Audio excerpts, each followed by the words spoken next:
Professor Raghunathan Pillai G വളരെ കാലം Thiruvananthapuram university കോളേജിലും മറ്റ് അനവധി ഗവൺമെൻറ് കോളേജുകളിലും മലയാളം അധ്യാപകനായി സേവനമനുഷ്ഠിച്ചിട്ടുണ്ട്. ഇപ്പോൾ ശ്രീനാരായണ ഗുരു ഓപ്പൺ യൂണിവേഴ്സിറ്റിയുടെ കൊല്ലം, തിരുവനന്തപുരം ജില്ലകളിലെ ലേണേഴ്സ് സപ്പോർട്ട് സെൻ്ററുകളിൽ അക്കാദമിക് കൗൺസിലറായി പ്രവർത്തിച്ചു വരുന്നു. ശ്രീനാരായണ ഗുരു ഓപ്പൺ യൂണിവേഴ്സിറ്റിയുടെ MA Malayalam language and literature എന്ന പ്രോഗ്രാമിൽ 4ാമത്തെ സെമസ്റ്ററിലെ ദൃശ്യകലാ സാഹിത്യം എന്ന കോഴ്സിൽ ബ്ലോക്ക് 2 ആയ ക്ലാസിക്കൽ കലകൾ എന്ന ഭാഗമാണ് ഇവിടെ വിവരിക്കുന്നത്. ശ്രീനാരായണ ഗുരു ഓപ്പൺ സർവകലാശാല നടത്തുന്ന MA മലയാളം കോഴ്സിൻ്റെ 4ാം സെമസ്റ്ററിൽ ദൃശ്യകലാ സാഹിത്യം എന്നൊരു പേപ്പർ നമ്മൾ പഠിക്കുന്നുണ്ട്. കേരളീയ സംസ്കാരം, സാഹിത്യം തുടങ്ങിയ വിവിധ മേഖലകളിൽ നമ്മളുടെ കലാരൂപങ്ങൾ ചെലുത്തിയിട്ടുള്ള സ്വാധീനത്തെക്കുറിച്ചുള്ള കൃത്യമായ അറിവ് ലഭിക്കുക എന്നത് ഈ പഠനത്തിൻ്റെ ഒരു ഭാഗമാണ്. അതുവഴി നമ്മളുടെ ഈടുവെപ്പുകളും സാംസ്കാരിക സവിശേഷതകളും മനസ്സിലാക്കുവാനും അത്തരത്തിലുള്ള സാംസ്കാരിക വിശേഷതകളെ വീണ്ടെടുക്കുവാനും പഠിതാക്കൾക്ക് ഒരവസരം കൂടി ലഭിക്കുന്നു എന്നതാണ് ഈ പഠനത്തിൻ്റെ സവിശേഷത. നമ്മളുടെ പ്രാചീന ഫോക്ക് കലാരൂപങ്ങളായ തെയ്യം, തിറ തുടങ്ങിയ ദൃശ്യകലാരൂപങ്ങളിലും നാടോടി പാട്ടുകളിലും നാടോടി രൂപങ്ങളിലും തുടങ്ങി ക്ലാസിക്കൽ കലാരൂപങ്ങളായ കൂടിയാട്ടം, കൂത്ത്, പാഠകം, കഥകളി, തുള്ളൽ തുടങ്ങിയ ക്ലാസിക്കൽ സ്വഭാവമുള്ള കലകളെക്കുറിച്ചും ഏറെക്കുറെ ആധുനികമായിട്ടുള്ള സിനിമയിലൂടെ ഉള്ള തനതായ നമ്മളുടേതായ കേരളീയമായ ദൃശ്യകല ആവിഷ്കാരത്തിൻ്റെ സ്വഭാവം പഠിക്കുന്നത് മുമ്പ് സൂചിപ്പിച്ചതുപോലെ നമ്മളുടെ സംസ്കാരത്തെക്കുറിച്ചുള്ള ബോധം ഉണ്ടാക്കുന്നതിനും അതിൻ്റേതായ ഒരു തിരിച്ചറിവും വീണ്ടെടുപ്പും നേടുന്നതിനും നമ്മളെ ഏറെക്കുറെ സഹായിക്കും എന്നുറപ്പാണ്. ദൃശ്യകല അല്ലെങ്കിൽ കലാരൂപം മനുഷ്യൻ്റെ ഉൽപ്പത്തികാലം മുതൽ തന്നെ കലാരൂപങ്ങളും ഉണ്ടായിട്ടുണ്ട് എന്നുള്ളത് ഏറെക്കുറെ നമുക്ക് വിസ്മരിക്കാൻ പറ്റുന്ന കാര്യമല്ല. കാരണം ആദിമ മനുഷ്യരിൽ തന്നെ കലാ അഭിരുചി അല്ലെങ്കിൽ അതിൻ്റെ വാസനകൾ മുട്ടിട്ടുണ്ടായിരുന്നു എന്നുള്ള കാര്യം വസ്തുതാപരമായി ശരി തന്നെയാണ്. മനുഷ്യൻ അവൻ്റെ വികാര വിചാരങ്ങൾ, അനുഭൂതികൾ താള, വാദ്യ അല്ലെങ്കിൽ ആംഗിക ചേഷ്ട സ്വഭാവങ്ങളിലൂടെ പ്രകടമാക്കി തുടങ്ങിയത് ഇത്തരത്തിലുള്ള കലാ പ്രദർശനത്തിൻ്റെ ആദ്യ പടിയായി നമുക്ക് കരുതാവുന്നതാണ്. പിന്നീട് കാലത്തിനനുസരിച്ച് ഇത്തരത്തിലുള്ള പ്രയോഗങ്ങൾ ശാസ്ത്രീയമായും നിയതമായ നിയമത്തിൻ്റെ പിൻബലത്തിലും പ്രയോഗിച്ചു തുടങ്ങുമ്പോഴാണ് നമ്മൾ ഇന്ന് പറയുന്ന അർത്ഥത്തിലുള്ള സുന്ദരകലകൾ രൂപം കൊള്ളുന്നത്. അവ പിന്നീട് ശാസ്ത്രീയമായ ചിട്ടപ്പെടുത്തലുകളുടെയും മറ്റും ഫലമായി നമ്മളുടെ തന്നെ സംസ്കാരത്തിൻ്റെ സമ്പത്തായും ഈടുവെപ്പുകളായും മാറുകയോ തുടരുകയോ ചെയ്യുന്നു എന്നുള്ളതാണ് പ്രധാന വസ്തുത. ഭാരതത്തെ സംബന്ധിച്ചും ലോകത്തെവിടെ സംസ്കാരസമ്പന്നമായ ജനത ഉണ്ടോ അവിടെയെല്ലാം കലാരൂപങ്ങൾ ഉണ്ടായിട്ടുണ്ട് എന്നുള്ളത് തീർച്ചയായും പരിശോധിക്കേണ്ടതാണ്. ആ പരിശോധനയിൽ നിന്ന് ഏത് സംസ്കാരത്തിലാണോ മനുഷ്യൻ തൻ്റേതായ വികാരാവിഷ്കാരം നടത്തുന്നത് അത് കലാരൂപമായി തീർന്നു എന്ന് മനസ്സിലാക്കാം. ഗ്രീക്കുകാർ നാടകത്തെക്കുറിച്ചുള്ള ഗ്രീക്കുകാരുടെ ചിന്തകളും അരിസ്റ്റോട്ടലിൻ്റെ നാടകത്തെക്കുറിച്ചുള്ള ചിന്തകളായാലും ഭാരതീയമായി ഭരതമുനി നാട്യശാസ്ത്രത്തിലൂടെ നമുക്ക് തന്ന ദൃശ്യകലയെക്കുറിച്ചുള്ള ചിന്തകൾ, ധനഞ്ജയൻ്റെ ദശരൂപകം പോലെയുള്ള രചനകൾ, ഇതെല്ലാം നമ്മുടെ പഴയ ദൃശ്യകലാ പാരമ്പര്യത്തിൻ്റെ അല്ലെങ്കിൽ നമുക്ക് നൂറ്റാണ്ടുകൾക്ക് മുമ്പ് തന്നെ ദൃശ്യകലാ പാരമ്പര്യം ഉണ്ടായിരുന്നു എന്നതിൻ്റെ തെളിവുകളായി നമുക്ക് മനസ്സിലാക്കാൻ കഴിയുന്നു. ഈ ഭാരതീയമായ ദൃശ്യകലാ പാരമ്പര്യത്തിൻ്റെ മനോഹരമായ ഒരു പിന്തുടർച്ച കേരളീയമായ പശ്ചാത്തലത്തിലും ഉണ്ട് എന്നുള്ളത് വസ്തുതയാണ്.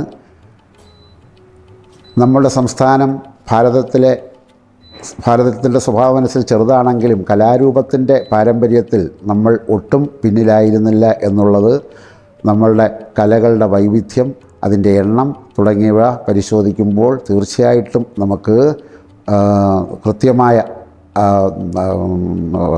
കൃത്യമായ അളവിൽ തന്നെ നമുക്ക് ഇത്തരത്തിലുള്ള കലാസംസ്കാരം കേരളത്തിനുണ്ടായിരുന്നു എന്ന് മനസ്സിലാക്കാൻ കഴിയുന്നുണ്ട്. നമ്മുടെ കേരളീയമായ കലകളുടെ സാംസ്കാരികപരമായ വൈവിധ്യം കലകളുടെ ആവിഷ്കാരത്തിലും പ്രകടനത്തിലും കാണുന്നു എന്നതാണ് കേരളീയ ദൃശ്യകലയെക്കുറിച്ച് കിട്ടാവുന്ന ഏറ്റവും നല്ല അനുഭവങ്ങൾ. നമ്മുടെ ദൃശ്യകലാ പാരമ്പര്യത്തിൻ്റെ ചരിത്രം പരിശോധിക്കുമ്പോൾ 2500 വർഷങ്ങൾക്ക് മുമ്പ് തുടങ്ങുന്ന കൂടിയാട്ടത്തിൽ നിന്നാണ് നമ്മൾക്ക് ലഭ്യമായിടത്തോളം നമ്മുടെ ദൃശ്യകലാ സാഹിത്യത്തിൻ്റെ തുടക്കം എന്ന് മനസ്സിലാക്കാം. സംഘകാല കൃതിയായ ചിലപ്പതികാരത്തിൽ കൂടിയാട്ടത്തെക്കുറിച്ചുള്ള ഒരു പരാമർശമുണ്ട്. അതാണ് നമുക്ക് ലഭ്യമായ കൂടിയാട്ടത്തെക്കുറിച്ചുള്ള ആദ്യത്തെ വിവരങ്ങൾ. ഇന്ത്യയിൽ ഉടനീളം സംസ്കൃത നാടകങ്ങൾ അരങ്ങേറി സ്റ്റേജ് ചെയ്യുന്ന സ്വഭാവം ഉണ്ടായിരുന്നതിൻ്റെ കേരളീയമായ അനുഭവം, അല്ലെങ്കിൽ സംസ്കൃത നാടകത്തിൻ്റെ കേരളീയമായ അവതരണമാണ് കൂടിയാട്ടം എന്ന രീതിയിൽ നമുക്ക് ലഭ്യമായിട്ടുള്ളത്. സംസ്കൃത നാടകം അതിൻ്റെ പൂർണ്ണ രൂപത്തിൽ പലയിടവും അഭിനയിച്ച് പ്രതിഫലിപ്പിക്കുമ്പോൾ കൂടിയാട്ടം പക്ഷേ അതിൽ നിന്ന് വളരെയധികം വ്യത്യാസപ്പെട്ടിരിക്കുന്നു. കാരണം കൂടിയാട്ടത്തിൽ സമ്പൂർണമായ ഒരു സംസ്കൃത നാടക അനുഭവം അല്ല നമുക്ക് കിട്ടുന്നത്.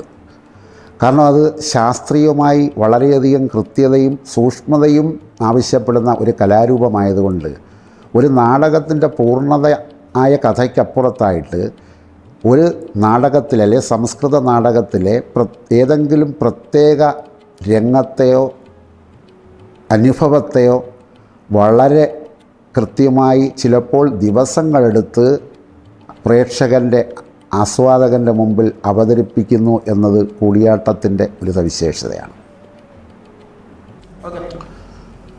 അപ്പോൾ സംസ്കൃത നാടക അഭിനയത്തിൻ്റെ കേരളീയമായ രൂപമാണ്, കേരളീയമായ സംസ്കൃത നാടക അഭിനയമാണ് കൂടിയാട്ടം. അതിന് കൂടിയുള്ള ആട്ടത്തിന് ഒന്നിലധികം ആൾക്കാർ ചേർന്ന് നടത്തുന്ന ആട്ടമെന്ന അർത്ഥം പറയുന്നവരുണ്ട്. കൂടിയ അല്ലെങ്കിൽ കൂടുതലായ ഇതര അഭിനയ രൂപങ്ങളിൽ നിന്ന് അഭിനയ കലകളിൽ നിന്ന് കൂടുതലായി ഉള്ള ആട്ടം, മേന്മേറിയ ആട്ടം എന്നർത്ഥത്തിൽ കൂടിയാട്ടം എന്ന വാക്ക് പറയുന്ന സാഹിത്യകാരന്മാരും ഉണ്ട്. അപ്പോൾ എന്തു തന്നെയായാലും നമുക്ക് ഇന്നുവരെ കിട്ടാവുന്ന കേരളീയമായ ഏറ്റവും സമ്പന്നമായ ദൃശ്യ കലാരൂപമാണ്. അതുകൊണ്ടായിരിക്കാം യുനെസ്കോ ലോക പൈതൃക കലകളുടെ കൂട്ടത്തിൽ കേരളത്തിൽ നിന്ന് കേരളത്തിൻ്റേതായ കൂടിയാട്ടത്തെ തിരഞ്ഞെടുത്തത്. കൂടിയാട്ടത്തിൻ്റെ തുടക്കകാലം എന്ന് പറയുന്നത് കുലശേഖരന്മാരുടെ ഭരണകാലമാണ്. രണ്ടാം ചേര സാമ്രാജ്യത്തിലെ പ്രധാന രാജാവായ കുലശേഖര ആഴ്വാറാണ് കൂടിയാട്ടത്തിൻ്റെ എന്ന കലാരൂപത്തിന് രൂപം നൽകിയതെന്നും അതല്ലെങ്കിൽ അദ്ദേഹത്തിൻ്റെ കാലത്താണ് ഈ കലാരൂപം മികച്ച ശക്തമായ ഒരു ദൃശ്യകല അനുഭവമായി മാറിയതെന്നും നമുക്ക് മനസ്സിലാക്കാം. അദ്ദേഹം കൂടിയാട്ടത്തിന് വേണ്ടി രചിച്ച പ്രബന്ധങ്ങൾ, കൂടിയാട്ടത്തിനും കൂത്തിനും ഉപയോഗിക്കുന്ന സാഹിത്യരൂപത്തിൻ്റെ പേരാണ് പ്രബന്ധങ്ങൾ. അപ്പോൾ കൂത്തിനും കൂടിയാട്ടത്തിനും വേണ്ടി തപതി സംഭരണം, സുഭദ്ര ധനഞ്ജയം എന്നിങ്ങനെ 2 പ്രബന്ധങ്ങൾ അദ്ദേഹം രചിക്കുകയുണ്ടായി. അതുകൂടാതെ തന്നെ അതിൻ്റെ രംഗപാഠം എന്ന നിലയിൽ വ്യംഗ്യ വ്യാഖ്യ എന്നൊരു രംഗപാഠ പുസ്തകവും അദ്ദേഹത്തിൻ്റെ വകയായിട്ട് നമുക്ക് ലഭിച്ചിട്ടുണ്ട്. അതിനോടൊപ്പം തന്നെ അദ്ദേഹത്തിൻ്റെ തന്നെ സദസ്സിലെ പണ്ഡിതനായിരുന്ന തോലൻ ആണ് കൂടിയാട്ടത്തിനും കൂത്തിനുമുള്ള ലക്ഷണഗ്രന്ഥങ്ങളായിട്ടുള്ള ആട്ടപ്രകാരവും ക്രമദീപികയും രചിച്ചിട്ടുള്ളത്. കൂടിയാട്ടത്തിൻ്റെയും കൂത്തിൻ്റെയും അഭിനയവിധത്തെക്കുറിച്ചുള്ള ആട്ടപ്രകാരങ്ങളും അതിൻ്റെ നിർദ്ദേശങ്ങളും മറ്റും അടങ്ങിയ ക്രമദീപികയും ഇന്നും ഏത് കലാരൂപത്തിനും പിന്തുടരാവുന്ന ഉപദേശങ്ങളുടെ മാർഗനിർദ്ദേശങ്ങളുടെ ഒരു ഗ്രന്ഥമായി വർത്തിക്കുന്നു. അപ്പോൾ അങ്ങനെയുള്ള കൂടിയാട്ടം ഒരു ക്ലാസിക്കൽ കലാരൂപമാണ്. ക്ലാസിക്കൽ കലാരൂപം എന്ന് പറയുമ്പോൾ നമ്മൾ ദൃശ്യകലാരൂപത്തെ പലപ്പോഴും രണ്ട് വിഭാഗമായിട്ട് തിരിക്കാറുണ്ട്. നാടോടി കലാരൂപം എന്ന് പറയുന്ന അനുഷ്ഠാനപരമായിട്ടുള്ള കലാരൂപം അല്ലെങ്കിൽ അതൊന്ന്, പിന്നെ ശാസ്ത്രീയമായിട്ടുള്ള കലാരൂപം. ശാസ്ത്രീയ കല, അനുഷ്ഠാന കല എന്നുള്ള വിഭജനം ദൃശ്യകലയിൽ പ്രധാനമായി മാറുന്നത് ശാസ്ത്രീയ കല എന്ന് പറയുമ്പോൾ ഏതെങ്കിലും അല്ലെങ്കിൽ പല കളരികളിൽ പല വ്യത്യസ്തമായിട്ടുള്ള പരിശീലന കേന്ദ്രങ്ങളിൽ അഭ്യസിച്ചാലും അവർ എവിടെ ഒന്നിച്ചാലും അവർക്ക് മുൻകാല പരിചയങ്ങളോ അല്ലെങ്കിൽ അനുഭവങ്ങളോ ഒന്നുമില്ലാതെ തന്നെ അത്തരം കലാരൂപങ്ങൾ മനോഹരമായി നിർവഹിക്കപ്പെടും. നമ്മളെ കഥകളിയും സംഗീത കച്ചേരികളോ അല്ലെങ്കിൽ തുള്ളലുകളോ ഇതൊക്കെ അങ്ങനെയുള്ള ശാസ്ത്രീയ കലകളാണ്. കാര്യം അതിലെ അഭിനേതാക്കൾക്ക് അതിൻ്റെ കൂടെ ഉള്ളവരുമായിട്ടുള്ള ബന്ധം ഒട്ടുമില്ലെങ്കിൽ പോലും അവർ എവിടെ ഒന്നിച്ചാലും അവർക്ക് അത്തരത്തിലുള്ള കലാരൂപങ്ങൾ നിർവഹിക്കാൻ കഴിയുന്നു. അപ്പോൾ അത് ദേശാതീതവും കാലാതീതവുമായിട്ടുള്ള സ്വഭാവം പുലർത്തുന്നത് കൊണ്ടാണ് അത്തരം കലകളെ ശാസ്ത്രീയ കലകൾ എന്ന് പറയുന്നത്.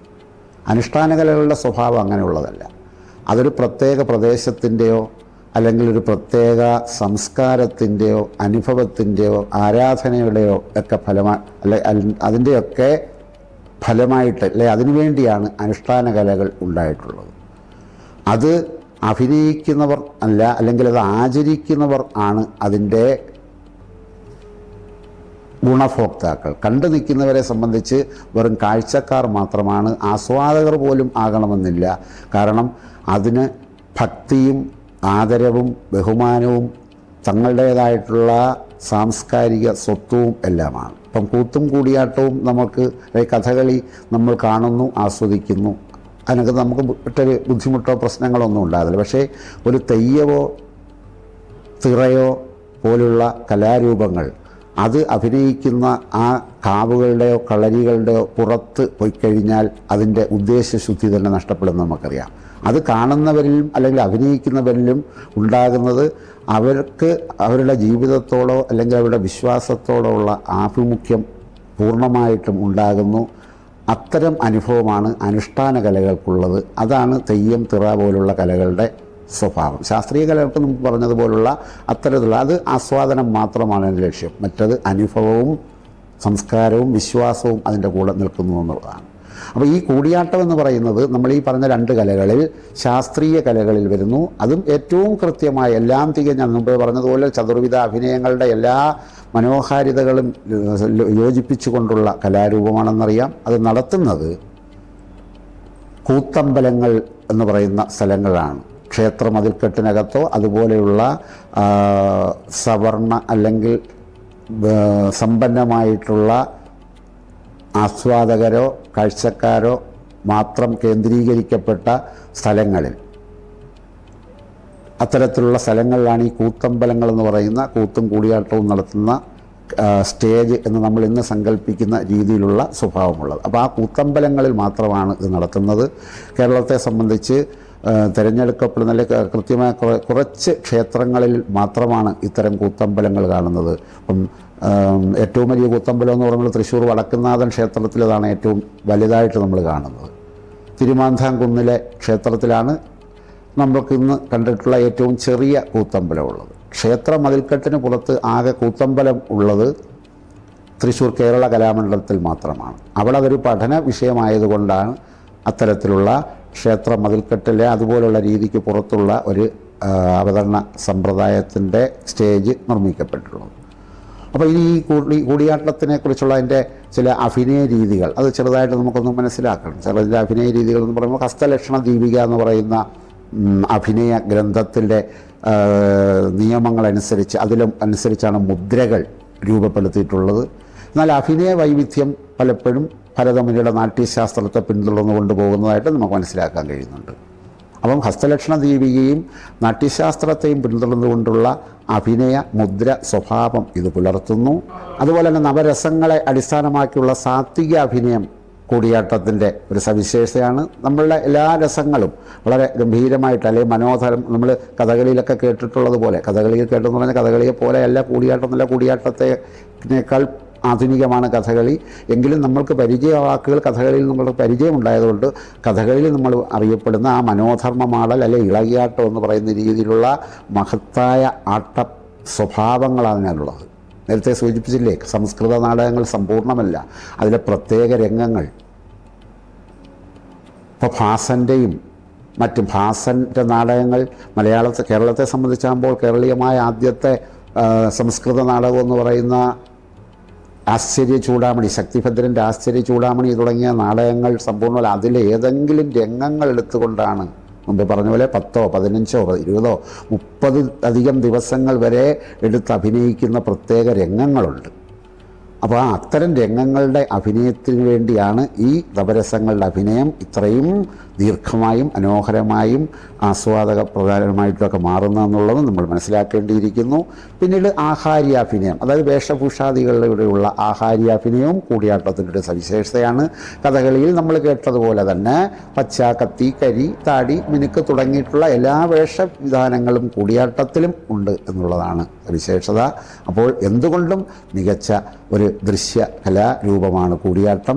ആ കൂടിയാട്ടത്തിന് അക്കാലത്ത് ഉപയോഗിച്ചിരുന്നത് ഭാസൻ്റെ 13 നാടകങ്ങളിൽ പ്രധാനപ്പെട്ട നാടകങ്ങളെല്ലാം കൂടിയാട്ടത്തിന് വേണ്ടി ഉപയോഗിച്ചിരുന്നു. അതുകൂടാതെ കൂടിയാട്ടത്തിൽ നേരത്തെ പറഞ്ഞ ശക്തിഭദ്രൻ്റെ ആശ്ചര്യ ചൂടാമണിയുണ്ട്, നീലകണ്ഠ കവിയുടെ കല്യാണ സൗഗന്ധികം, മഹേന്ദ്ര വിക്രമവല്ലൻ്റെ മത്തവിലാസം തുടങ്ങിയ ബോധായനൻ്റെ ഭഗവതജ്ജുകം തുടങ്ങിയ കൃതികളെല്ലാം കൂടിയാട്ടത്തിനും അതിൻ്റെ ഉപവിഭാഗമായ കൂത്തിനും ഉപയോഗിക്കുന്നുണ്ട് എന്നുള്ളത് നാം മനസ്സിലാക്കേണ്ടതാണ്.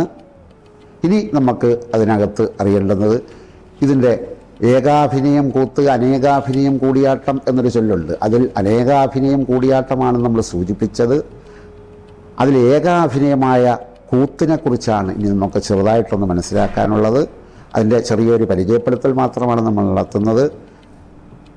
നിങ്ങൾക്ക് ഇതിനനുബന്ധമായിട്ട് പഠിക്കുവാനായിട്ട് പുസ്തകങ്ങൾ അല്ല ലേഖനങ്ങളാണ് നൽകിയിട്ടുള്ളത്. അതൊരു സവിശേഷതയാണ് നിങ്ങളെ സംബന്ധിച്ച്. മറ്റ് സർവകലാശാലകളിലൊക്കെ ദൃശ്യകലാസാഹിത്യം എന്ന് പറയുന്നൊരു പേപ്പർ പഠിക്കുമ്പോൾ നിങ്ങൾ പഠിക്കാൻ ഉദ്ദേശിക്കുന്ന സാഹിത്യരൂപം ഏതാണോ അതുമായി ബന്ധപ്പെട്ട ആ കഥകളിയാണെങ്കിൽ അതിൻ്റെ ആട്ടക്കഥയും, കുത്തും കൂടിയാട്ടമാണെങ്കിൽ അതിൻ്റെ പ്രബന്ധവും, തുള്ളലാണെങ്കിൽ എൻ്റെ എഴുതിയ തുള്ളൽ സാഹിത്യവുമൊക്കെയാണ് വെക്കുന്നതെങ്കിൽ ഈ നമ്മളെ സംബന്ധിച്ച് ഓരോ ബ്ലോക്കിനും ആ പഠനത്തിനനുബന്ധമായി അതിനെ സംബന്ധിച്ചുള്ള വിദഗ്ധർ എഴുതിയിട്ടുള്ള ലേഖനം നൽകുന്നു എന്നൊരു സവിശേഷതയുണ്ട്.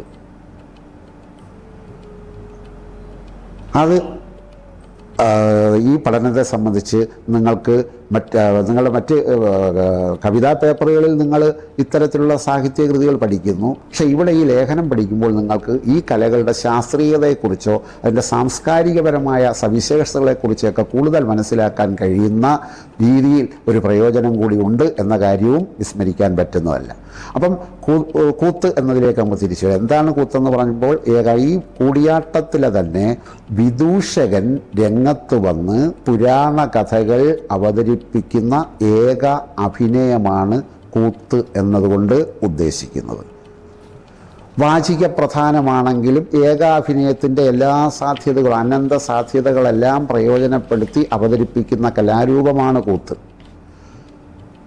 ഒരു കാലത്ത് കൂത്ത് നമ്മൾ പലപ്പോഴും കൂടിയാട്ടത്തെയും സഹിതം നമ്മൾ കൂത്ത് എന്നുള്ള പേര് വെച്ചാണ് അഭിസംബോധന ചെയ്തിരുന്നതും പഠിക്കുന്നതുമൊക്കെ. അപ്പോൾ കേരളത്തിൻ്റെ ക്ലാസിക്കൽ കലാരൂപങ്ങളിൽ കൂത്തെന്നതിന് വ്യാപകമായ അർത്ഥമുണ്ട്. അഭിനയകലകളെ പൊതുവിൽ നമ്മൾ പലപ്പോഴും കൂത്തെന്ന് വിളിക്കാറുണ്ട്. നേരത്തെ നമ്മൾ മുമ്പ് സൂചിപ്പിച്ച ചിലപ്പതികാരത്തിൽ കൂത്തൈ ചാക്കിനിയാർ എന്നാണ് കൂടിയാട്ടത്തിനെക്കുറിച്ചായാലും കൂത്തിനെക്കുറിച്ചായാലുള്ള ഒരു വലിയ പരാമർശം. പറവൂർ കൂത്തൈ ചാക്കിനിയാർ എന്ന് പറയുമ്പോൾ വരവിലെ കൂത്തുകാരൻ, കൂത്ത് നടത്തുന്നയാൾ എന്നുള്ള അർത്ഥമാണ്. ഈ കൂത്ത് തന്നെ പല വിധത്തിലുണ്ട്. പുരുഷാർത്ഥ കൂത്തുണ്ട്, നങ്ങ്യാർ കൂത്തുണ്ട്, പ്രബന്ധം കൂത്തുണ്ട്. നമ്മളുടെ വിശ്വാസമനുസരിച്ച് പുരുഷാർത്ഥം എന്ന് പറയുമ്പോൾ ധർമ്മം, അർത്ഥം, കാമം, മോക്ഷമാണ്.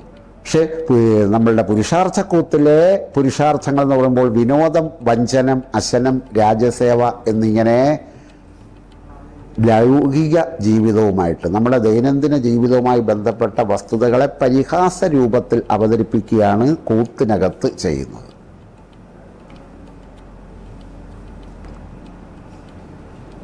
നങ്ങ്യാർ കൂത്തെന്ന് പറയുമ്പോൾ സുഭദ്രാ ധനഞ്ജയം പ്രബന്ധത്തിലെ കുലശേഖര ആഴ്വാരുടെ സുഭദ്രാ ധനഞ്ജയം പ്രബന്ധത്തിലെ ചേടി എന്നൊരു കഥാപാത്രത്തെ വെച്ചുകൊണ്ട് നടത്തുന്ന ഒരു അഭിനയ രൂപമാണ് നങ്ങ്യാർ കൂത്ത്. അതിനൊരു വലിയ സാംസ്കാരിക സാമൂഹ്യപരമായ സവിശേഷതയുള്ളത്, കൂടിയാട്ടം, കൂത്ത് തുടങ്ങിയ കലാരൂപങ്ങളുടെ പഴക്കം നമ്മളൊന്ന് പരിശോധിച്ചു. 2000-ലധികം വർഷത്തെ പഴക്കം കൂടിയാട്ടം, കൂത്ത് എന്നിവയ്ക്കുണ്ടെന്ന് പറഞ്ഞു.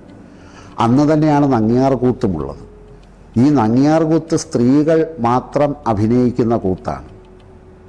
അപ്പോൾ 2000 വർഷം മുമ്പ് കലാരൂപങ്ങളിൽ സ്ത്രീവേഷം സ്ത്രീകൾ തന്നെ കെട്ടിയാടിയിരുന്നു എന്നതിൻ്റെ വലിയൊരു ഉദാഹരണം ഈ ദൃശ്യ കലാരൂപം നമുക്ക് നൽകുന്നുണ്ട്.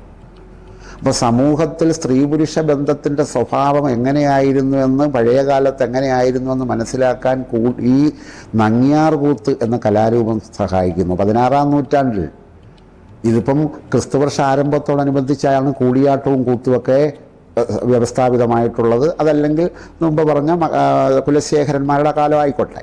പക്ഷെ എങ്കിൽ തന്നെ ആയാലും ആ കാലത്ത് സ്ത്രീകൾക്ക് സമൂഹത്തിൽ അഭിനയ സമ്പ്രദായത്തിൽ ഇടമുണ്ടായിരുന്നു എന്നത് 16-ാം നൂറ്റാണ്ടിൽ കഴിഞ്ഞ് 17-ാം നൂറ്റാണ്ടിൻ്റെ ആദ്യ ദശകങ്ങളിൽ ഉണ്ടായ കഥകളിയിൽ സ്ത്രീവേഷം പുരുഷന്മാരാണ് കെട്ടുന്നത് എന്ന് മനസ്സിലാക്കുമ്പോൾ പിൽക്കാലത്ത് സംഭവിച്ച സാമൂഹ്യപരമായിട്ടുള്ള ഒഴിവാക്കലുകൾ എങ്ങനെയായിരുന്നു എന്ന സാംസ്കാരികവും സാമൂഹ്യപരവുമായൊരു പഠനത്തിനു കൂടി കൂടിയാട്ടത്തിൻ്റെ പഠനം നമുക്ക് വേണമെങ്കിൽ പ്രയോജനപ്പെടുത്താം.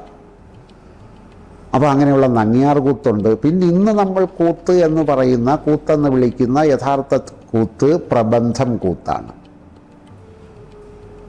കൂത്തെന്ന വാക്കിൻ്റെ അർത്ഥത്തിൽ ഇന്ന് സാമാന്യ ജനങ്ങൾക്കിടയിൽ നമ്മൾ മനസ്സിലാക്കുന്നത് ചാക്യാർ കൂത്തെന്ന പേരിലുള്ള ആ കൂത്തിൻ്റെ പേര്. ചാക്യാർ കൂത്തെന്ന് നമ്മൾ പറയുന്നെങ്കിൽ അതിൻ്റെ യഥാർത്ഥ പേര് പ്രബന്ധം കൂത്തെന്നാണ്. പ്രബന്ധം എന്ന് പറയുമ്പോൾ ഇതിനു വേണ്ടി എഴുതിയ സാഹിത്യരൂപം. അത് ഒരു കാലത്ത് ഗോദാവറമയെ പോലുള്ള പണ്ഡിതന്മാരുടെ അഭിപ്രായത്തിൽ, വടക്കൻകൂറിനെ പോലുള്ളവരുണ്ട്. അവർ ചിലർ പറയുന്നു നമ്മുടെ മലയാളത്തിലെ ഗദ്യസാഹിത്യം പദ്യവും കൂടെ ചേർന്ന ചമ്പുക്കൾ കൂത്തിനും കൂടിയാട്ടത്തിനുമൊക്കെ അഭിനയിച്ചിരുന്നു എന്നാണ്. പക്ഷേ അതിന് വിശ്വാസ്യത പോരാ. എങ്കിലും ഇതിനെഴുതിയ സാഹിത്യരൂപം വളരെ കൃത്യമായി അവതരിപ്പിക്കുന്നതിന് പുറമേ സാമൂഹ്യ വിമർശനം എന്ന ഒരു ഉത്തരവാദിത്വം കൂടി കൂത്ത് നിർവഹിക്കുന്നു. കലയിലൂടെ ബഹുജനങ്ങളുടെ ഇടയിലുള്ള പ്രശ്നങ്ങളോ അധികാരികളുടെ അഴിമതികളോ അഹങ്കാരങ്ങളോ അവരുടെ ഹിതമല്ലാത്ത പ്രവർത്തനങ്ങളെയോ പരസ്യമായി കളിയാക്കാനോ പരിഹസിച്ച്, അല്ലെ നമ്പ്യാർ ചെയ്തതുപോലെ ചിരിയിലൂടെ ചിന്ത എന്ന സ്വഭാവത്തിലേക്ക് സമൂഹ സ്വഭാവത്തെ മാറ്റിയെടുക്കുന്നതിനുള്ള അവസരം കൂടി ഈ പ്രബന്ധം കൂത്തിൽ കിട്ടുന്നു എന്നുള്ളതും പ്രബന്ധം കൂത്തിനെ സംബന്ധിച്ച് ഒരു സാമൂഹ്യപരമായ ഉത്തരവാദിത്വം കൂടി ഏറ്റെടുത്ത് നടത്തുന്ന കലാരൂപമാണെന്ന് നമുക്ക് മനസ്സിലാക്കാം. ഇനി പാഠകം എന്നൊരു കലാരൂപം, അതും ഇതിനോടനുബന്ധിച്ചുള്ളതാണ്. ഇക്കാലത്ത് നഷ്ടപ്രായമായിക്കൊണ്ടിരിക്കുന്ന ദൃശ്യകലാരൂപങ്ങളിലൊന്നാണ് പാഠകം. കൂത്തിൻ്റെ തന്നെ ചാക്യാന്മാർ നടത്തി വന്നിരുന്ന പ്രബന്ധം കൂത്തിലെ ഒരു ഉപവിഭാഗമാണ് പാഠകം എന്ന് പറയുന്നത്. പഴയകാലത്ത് പാഠകം പറയുന്നത് അതിന് അധികാരമുണ്ടായിരുന്നത് നമ്പ്യാർ വിഭാഗത്തിലുള്ളതാണ്. നിങ്ങൾ വ്യാകരണമൊക്കെ പഠിച്ചപ്പോൾ ലീലാതിലകം പഠിച്ചപ്പോൾ ചാക്യാന്മാരും നമ്പ്യാർമാരും മറ്റും ഉപയോഗിക്കുന്ന നമ്പ്യാന്തമിഴ് എന്നൊരു ഭാഷയെക്കുറിച്ച് പഠിച്ചത് ഓർമ്മ കാണുമല്ലോ. ഈ നമ്പ്യാന്തമിഴ് ഉപയോഗിച്ചിരുന്നത് കൂടുതലായും പാഠകന്മാരാണ്. ഉന്നത കുലജാതരോ അല്ലെ സമ്പന്നരോ സവർണരോ ആയിട്ടുള്ള ഒരു കാഴ്ചക്കാർ ആയിരുന്നു അരങ്ങിന് മുന്നിൽ കൂടിയാട്ടത്തിനും കൂത്തിനും ഉണ്ടായിരുന്നെങ്കിൽ സാധാരണക്കാരെ സംബന്ധിച്ച് പുരാണ കഥാഖ്യാനം കേൾക്കുവാനുള്ളൊരവസരം പാഠകമാണ് ഒരുക്കിയിരുന്നത്. അതുകൊണ്ട് സാധാരണക്കാരുടെ അല്ലെ പാവങ്ങളുടെ കൂത്ത് എന്നൊരു വിശേഷണം കൂടി പാഠകത്തിനുണ്ട്. കൂടിയാട്ടത്തെ പോലെയോ കൂത്തിനെ പോലെയോ വലിയ അല്ലെങ്കിൽ ചിലവുള്ള അല്ലെങ്കിൽ വല്ല സങ്കീർണമായ വേഷവിധാനങ്ങളോ അഭിനയക്രമങ്ങളോ ഒന്നും പാഠകത്തിനില്ല. ചെറിയ ഒരു ചുവന്ന തലക്കെട്ട്, രുദ്രാക്ഷമാല ഉടുത്തിരിക്കുന്ന വസ്ത്രത്തിനുള്ളൊരു ചുവന്ന പട്ട് ഉടുത്തുകൊണ്ട് മനുഷ്യ ജീവിതത്തിൻ്റെ ഉദ്ദേശ ലക്ഷ്യങ്ങളെ സമർത്ഥിക്കുന്ന പുരാണ കഥകൾ, ചിലപ്പോൾ അത് നമ്പ്യാന്തമിഴ് എഴുതപ്പെട്ട അംബരീഷോപാഖ്യാനം തുടങ്ങിയിട്ടുള്ള കൃതികളായി ദൂതവാക്യം തുടങ്ങിയ പുരാണ ഉപാഖ്യാനങ്ങളാണ് അവതരിപ്പിക്കുന്നത്. അപ്പോൾ ഇത്തരം പുരാണ കഥകൾ എടുത്തു വെച്ചുകൊണ്ട് ചെറിയ അല്ലെങ്കിൽ കുറച്ച് കാലത്തേക്ക് മാത്രം കിട്ടിയ ഭാഗ്യമായ മനുഷ്യ ജീവിതം എങ്ങനെയാണ് ജീവിച്ചു തീർക്കേണ്ടത് എന്ന് തത്വബോധനം നൽകുന്ന ഒരു കലാരൂപമാണ് പാഠകം. അത്തരത്തിലുള്ള ഒരു പ്രാധാന്യമാണ് പാഠകം എന്ന രൂപത്തിലുള്ളത്. അതിൽ ഏറ്റവും പ്രധാനമായിട്ട് അവർ ഫലശ്രുതി ചൊല്ലി, ഏതെങ്കിലും ഒന്നുകിൽ ശിവനെ അല്ലെങ്കിൽ വിഷ്ണുവിനെ സ്തുതിക്കുന്ന ഫലശ്രുതി ചൊല്ലി അവസാനിപ്പിക്കുകയും തുടങ്ങുകയും ചെയ്യുന്നു എന്നൊരു സവിശേഷത കൂടി ഈ രണ്ട് കലാരൂപങ്ങളിൽ നിന്ന് വ്യത്യാസമായിട്ട് പാഠകത്തിനുണ്ട്. അപ്പോൾ ഈ 3 കലാരൂപങ്ങളെക്കുറിച്ചുള്ള കൃത്യമായ ഒരു അവബോധം നിങ്ങൾക്ക് ഉണ്ടാകേണ്ടത് അത്യാവശ്യമാണ്. ഇനി നമുക്ക് മറ്റൊരു കലാരൂപത്തെ ചെറുതായിട്ടൊന്ന് പരിചയപ്പെടേണ്ടതുണ്ട്. എന്നിട്ട് നമുക്ക് ആ ലേഖനത്തിൻ്റെ സ്വഭാവം ഒന്ന് അല്ലെങ്കിൽ ചെറുതായിട്ടെങ്കിലും നിങ്ങൾക്കൊന്ന് സൂചിപ്പിച്ചു തരേണ്ടതായിട്ടുണ്ട്. ഇനി നമ്മൾക്ക് പറയാൻ പോകുന്ന കലാരൂപം കഥകളിയാണ്. കഥകളിയെ സംബന്ധിച്ച് നമ്മൾ പറയുമ്പോൾ കേരള സംസ്കാരത്തിൻ്റെയും കേരളത്തിൻ്റെ പ്രശസ്തിയും വിശ്വത്തോളം അല്ലെ ലോകത്തെല്ലായിടത്തും ഉയർത്തിക്കാട്ടിയ കലാരൂപം കഥകളിയാണ്.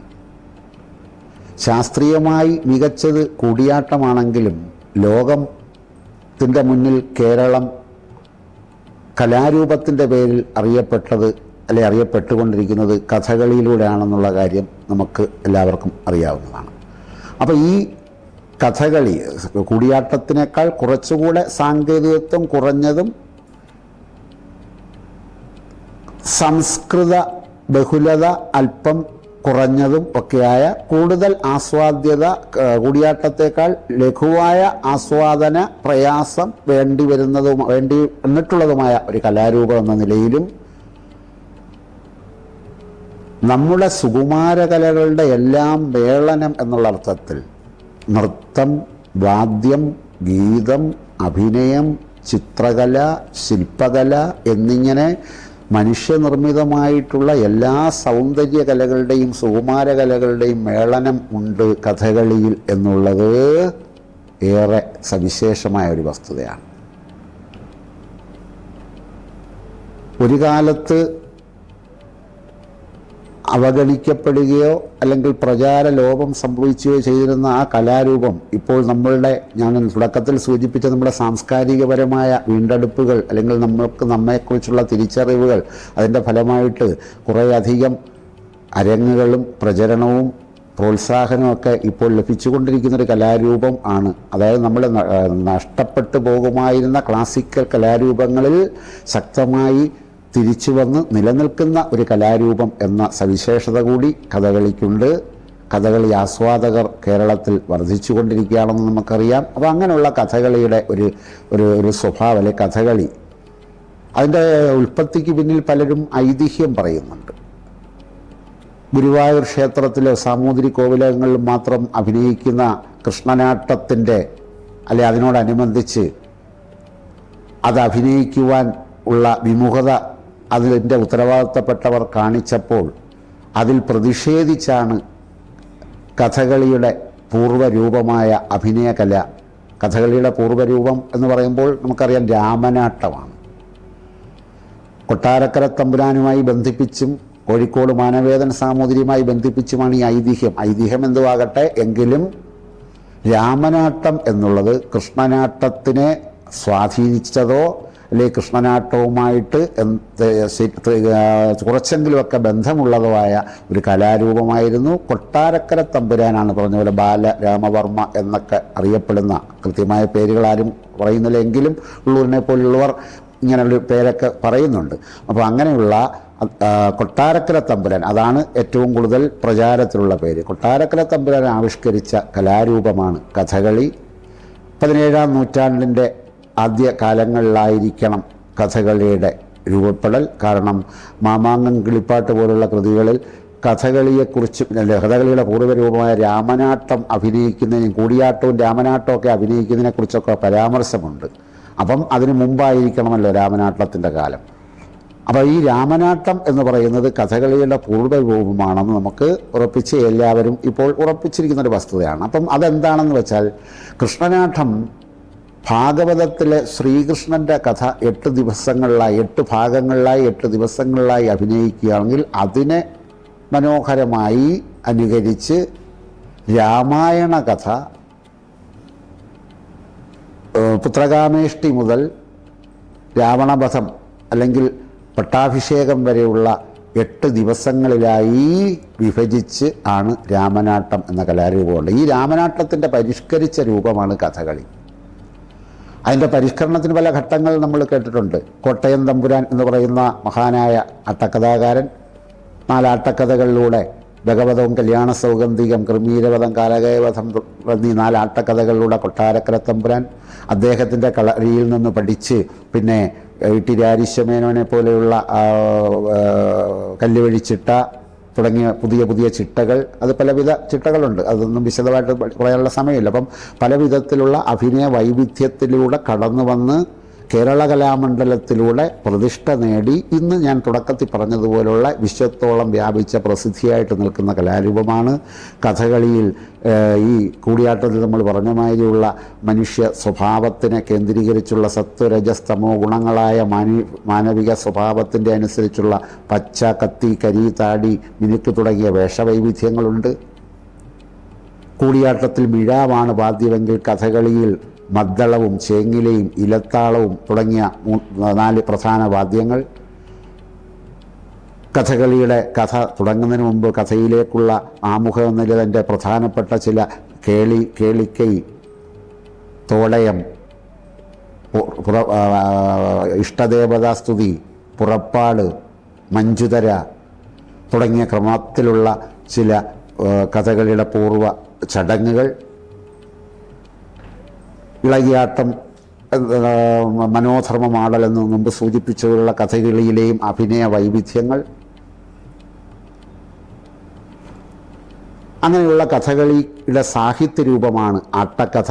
അത് നിങ്ങൾ പഠിച്ചിട്ടുണ്ടെന്ന് തോന്നുന്നു. ഏതോ ആട്ടക്കഥ നിങ്ങളുടെ കവിതാ പുസ്തകത്തിൽ കാണാം. അപ്പോൾ ആ ആട്ടക്കഥയുടെ ഏറ്റവും പ്രസിദ്ധമാണ് രാമനാട്ടം. അത് കഴിയുമ്പോൾ കോട്ടയം തമ്പുരാൻ്റെത് പറഞ്ഞു.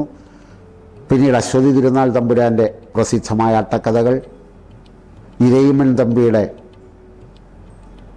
കീചകവധവും ഉത്തരാസ്വയംവരം, ദക്ഷയാഗം തുടങ്ങിയ 3 പ്രസിദ്ധമായ ആട്ടക്കഥകൾ. തുടർന്നിങ്ങോട്ട് ഈ ആധുനിക കാലത്തുമൊക്കെ നിരവധിയായ ആട്ടക്കഥകളുണ്ടാകുന്നു. പാശ്ചാത്യ കൃതികളുടെ, ഷേക്സ്പിയറിൻ്റെയും മറ്റും കൃതികളുടെ ആട്ടക്കഥാരൂപം. കാര്യം കടൽ കടന്നു പോയി കഥകളി. അപ്പോൾ യൂറോപ്പിലും അമേരിക്ക പോലുള്ള രാജ്യങ്ങളിലുമൊക്കെ കഥകളി അവതരിപ്പിക്കുമ്പോൾ അവർക്ക് പരിചിതമായ കഥകൾ പോലും ആട്ടക്കഥാരൂപത്തിൽ അവതരിപ്പിക്കുന്ന രീതിയിലേക്ക് കഥകളി രംഗം മാറി വളർന്നു. അപ്പോൾ ആ കഥകളിയെക്കുറിച്ചുള്ള വിശദമായ കാര്യങ്ങൾ മനസ്സിലാക്കേണ്ടത് ഈ പഠനത്തിൻ്റെ ഒഴിവാക്കാനാവാത്ത ഒരാവശ്യമാണ്. ഒന്ന്, ഇനി നിങ്ങൾക്ക് നിങ്ങളുടെ മൊഡ്യൂളിൽ കൊടുത്തിരിക്കുന്നത് മോഹിനിയാട്ടമാണ്. ഇത്രയും ഈ മൊഡ്യൂളിൽ കൊടുത്തിരിക്കുന്നത് മാത്രമല്ല കേരളീയ ദൃശ്യ പാരമ്പര്യത്തിൽ, കേരളീയ ദൃശ്യകലകളിലുള്ളത്. അതിലെ പ്രധാനപ്പെട്ട ഇതിനെ പഠിച്ച് മറ്റുള്ളവയെക്കുറിച്ച് വിശദമായിട്ടും അല്ലാതെയും മനസ്സിലാക്കേണ്ടതും നമ്മുടെ ആവശ്യമാണ്. അപ്പം അതിനകത്ത് പിന്നെ കൊടുത്തിരിക്കുന്നത് മോഹിനിയാട്ടമാണ്. മോഹിനിയാട്ടം എന്ന് പറയുമ്പോൾ ദേവദാസിയാട്ടമെന്നോ അച്ചിയാട്ടം എന്നൊക്കെ പറഞ്ഞ് വളരെ പരിഹാസപൂർവ്വം അവഗണിക്കപ്പെട്ടതോ മോശപ്പെട്ട രീതിയിലോ ഒക്കെ ആയിരുന്നൊരു നൃത്തരൂപമായിരുന്നു. തനി കേരളീയമെന്ന് പറയാവുന്ന ഏറ്റവും മനോഹരമായ നൃത്തരൂപമാണ് മോഹിനിയാട്ടം. ഈ മോഹിനിയാട്ടത്തെ അതിൻ്റെ അപജയത്തിൽ നിന്ന് കൈപിടിച്ചുയർത്തി മഹത്തായ ഒരു കലാരൂപമായിട്ട്, അഭിനയരൂപമായിട്ട് മാറ്റുന്നത് സ്വാതി തിരുനാളാണ്. അദ്ദേഹത്തിൻ്റെ കാലത്താണ് മോഹിനിയാട്ടം മോചിപ്പിക്കപ്പെട്ടതെന്ന് പറയാം. സ്വാതി തിരുനാളിൻ്റെ ഈ ഇരയിമ്മൻ തമ്പിയുടെയൊക്കെ കീർത്തനങ്ങൾ, തില്ലാനകൾ, മോഹിനിയാട്ടത്തിന് എഴുതിയിട്ടുള്ള പദങ്ങൾ, അതിലൂടെയൊക്കെ മോഹിനിയാട്ടം കേരളീയമായ, ഏറ്റവും കേരളീയമായ, ശുദ്ധമായ കേരളീയ അഭിനയ കലാരൂപമായി മാറി. പിന്നീട് അതിന് നമ്മൾ ഇന്ന് കാണുന്ന വളർച്ചയുണ്ടാകുന്നത് 1932 വള്ളത്തോൾ കേരള കലാമണ്ഡലത്തിൽ മോഹിനിയാട്ടം പഠന വിഷയമാക്കുന്നു. കലാമണ്ഡലം കല്യാണിക്കുട്ടി അമ്മയെ പോലുള്ളവർ അതിന് പുതിയ പുതിയ ചിട്ടകളും ചുവടുകളുമൊക്കെ സാങ്കേതികത്വങ്ങളൊക്കെ രൂപപ്പെടുത്തി. അങ്ങനെ കേരളീയ സമൂഹത്തിൽ ഇന്ന് നമുക്ക് നമ്മുടെ മിക്ക ആഘോഷങ്ങളിലും, നമ്മളെ ഓണാഘോഷം പോലുള്ള പല ആഘോഷങ്ങളിലും ഇന്നൊരു വലിയ ഒരു ഭാഗമായി കഴിഞ്ഞിരിക്കുന്ന മനോഹാരിതയുടെയും അന്തസ്സിൻ്റെയും ഒരു കലാരൂപമായി മാറി മോഹിനിയാട്ടം എന്ന കാര്യവും മറന്നുകൂടാത്തതാണ്. അപ്പോൾ ഇത്രയും കലാരൂപങ്ങളെക്കുറിച്ചാണ് അതിൽ പറഞ്ഞിട്ടുള്ളത്. പിന്നെ നിങ്ങൾക്ക് അതിൽ കൊടുത്തിരിക്കുന്നത് ഇത് മനസ്സിലാക്കാനായിട്ട് പ്രശസ്തരായ കുറച്ച് 2-3 ലേഖനങ്ങളുണ്ട്. മലയാളികളുടെ രാത്രികൾ എന്ന് പറഞ്ഞ് KC നാരായണൻ്റെ ലേഖനം. അദ്ദേഹത്തെ നിങ്ങൾക്കറിയാം, മഹാഭാരതം സോഫ്റ്റ്വെയർ എന്നൊക്കെ പേരിലുള്ള ആ ലേഖന പരമ്പരകളിലൂടെയും അല്ലാതെയും സാഹിത്യ നിരൂപകൻ എന്ന നിലയിലൊക്കെ വളരെ പ്രസിദ്ധനായിട്ടുള്ള അദ്ദേഹത്തിൻ്റെ, കൂടുതൽ പറയാൻ പറ്റിയ കുറച്ച് സമയം കൊണ്ട് നമുക്ക് കറക്റ്റ് ചെയ്യാം. അപ്പം മലയാളികളുടെ രാത്രികൾ എന്ന് പറയുമ്പോൾ കേരളീയരുടെ രാത്രികളെ മനോഹരമാക്കുന്ന ദൃശ്യ കലകളുടെ അനുഭൂതിയെക്കുറിച്ചാണ് അദ്ദേഹം ഈ ലേഖനത്തിൽ പരാമർശിക്കുന്നത്. അത് പ്രധാനമായും കഥകളിയാണ് അദ്ദേഹം ഉദ്ദേശിക്കുന്നത്. കഥകളിയിലെ വേഷങ്ങളുടെ സൗന്ദര്യം രാത്രിയെ എങ്ങനെ, നമ്മുടെ ആസ്വാദനത്തിൻ്റെ രാത്രികളെ എങ്ങനെ ഉത്തേജിപ്പിക്കുന്നു, ആഹ്ലാദിപ്പിക്കുന്നു എന്നുള്ള ഒരു വിശദീകരണം അദ്ദേഹം ആ ലേഖനത്തിൽ കൊടുക്കുന്നു. പിന്നീട് അദ്ദേഹം ലേഖനത്തിൽ കഥകളിയിലെ കത്തിവേഷം, അതായത് പ്രതിനായകൻ, കഥകളിയിൽ പച്ചയാണ് നന്മയുടെ വേഷം, സാത്വിക ഗുണം. കഥകളിയിലെ പ്രതിനായക വേഷമായ കത്തിവേഷക്കാരുടെ പ്രാധാന്യം, കഥ ഏതായാലും രാവണനും ദുര്യോധനും പ്രധാന അല്ലെങ്കിൽ നന്മയുടെ പ്രതീകമായ ശ്രീകൃഷ്ണനോ അർജുനനോ നളനോ കിട്ടുന്നതിനേക്കാൾ പ്രാധാന്യം ആസ്വാദകനിൽ, കാഴ്ചക്കാരിൽ കത്തിവേഷം എങ്ങനെ നേടിയെടുത്തു, അത് കേരളീയ സംസ്കാരത്തിൻ്റെ പ്രതിനായക സ്നേഹത്തിൻ്റെ ഉദാഹരണമായി അതിന് അദ്ദേഹം മഹാബലിയുടെ ഉദാഹരണവും കൊടുക്കുന്നുണ്ട്. അപ്പം ദേവന്മാരെയോ അല്ലെങ്കിൽ സ്വർഗലോകത്തെ എതിർക്കുന്ന പ്രതിനായക സ്വഭാവത്തെ കേരളീയർ എന്തുകൊണ്ട് ഇഷ്ടപ്പെടുന്നു എന്ന് പ്രതിപാദിക്കുന്നതാണ് അദ്ദേഹത്തിൻ്റെ ലേഖനം. അതിന് കഥകളി, കുഞ്ഞിരാമൻ നായർ, വള്ളത്തോൾ എന്നിവരെയൊക്കെ ഉദാഹരിച്ചുകൊണ്ട് കഥകളിയെക്കുറിച്ച് ഏറ്റവും മനോഹരമായി കവിതയിലൂടെ ആവിഷ്കരിച്ചു കുഞ്ഞിരാമൻ നായരെങ്കിൽ കഥകളിക്ക് എല്ലാവിധ പ്രോത്സാഹനവും നൽകിയ വള്ളത്തോൾ ഒരു വരി പോലും കഥകളിയെക്കുറിച്ചുള്ള കവിത എഴുതിയിട്ടില്ല എന്നുള്ള ഒരു സൂചനയും അദ്ദേഹം നൽകുന്നുണ്ട്. CV രാമൻ പിള്ളയുടെ നോവലുകളിൽ ഈ കഥകളി വേഷത്തിൻ്റെ സ്വാധീനമുണ്ട്, അത് സൂചിപ്പിക്കുന്നു.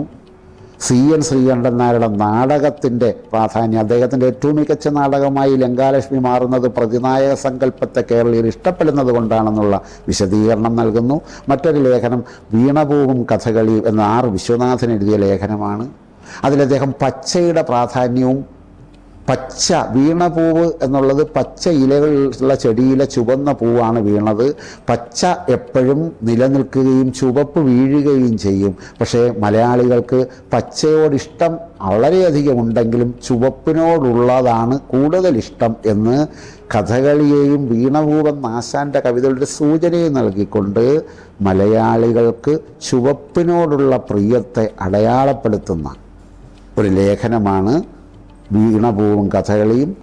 MV നാരായണൻ എഴുതിയ കൂടിയാട്ടത്തിൻ്റെ സാമൂഹ്യ ചരിത്ര സന്ദർഭങ്ങൾ എന്ന് പറയുന്ന ലേഖനം നമ്മൾ കൂടിയാട്ടത്തെക്കുറിച്ച് പറഞ്ഞ വസ്തുതകളൊക്കെയാണ്. എന്തുകൊണ്ട് കൂടിയാട്ടം ഇങ്ങനെയാകുന്നു, കൂടിയാട്ടം നൽകുന്ന സാംസ്കാരിക അടയാളം എന്താണ്, എന്തുകൊണ്ട് കൂടിയാട്ടം ക്ഷേത്രങ്ങളിലകത്തായിപ്പോയി, അതിൻ്റെ